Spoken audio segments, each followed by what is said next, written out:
Herkese merhaba arkadaşlar, kanalımıza hoş geldiniz. Afra Saraçoğlu yıllar sonra babasıyla buluştu.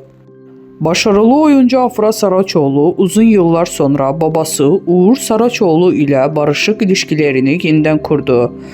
Babasıyla yıllar sonra bir araya gelmesi geçtiğimiz yıl magazin dünyasında geniş yankı uyandırmıştı. Uzun bir süre babasız büyüyen Afra Saraçoğlu eski kırgınlıkları geride bırakarak babasıyla buluştu. Afra Saraçoğlu, "Annemle babam ben küçükken ayrıldılar. Babamla 2 kez görüştüm ama sonrasında bir daha hiç haber alamadım. Artık onunla görüşemem. Çünkü üzerimde hiçbir emeği yok. Babasız büyümeyin en iyisini ben bilirim." Bu açıklamalardan sonra Saraçoğlu'nun babasıyla olan uzak ilişkisini gözler önüne sermişti. Ancak geçtiğimiz yıllarda Amerika ziyaretinde Afra Saraçoğlu babasıyla bir araya gelerek uzun bir aradan sonra sosyal medya üzerinden birlikte çektirdikleri fotoğrafı paylaştı.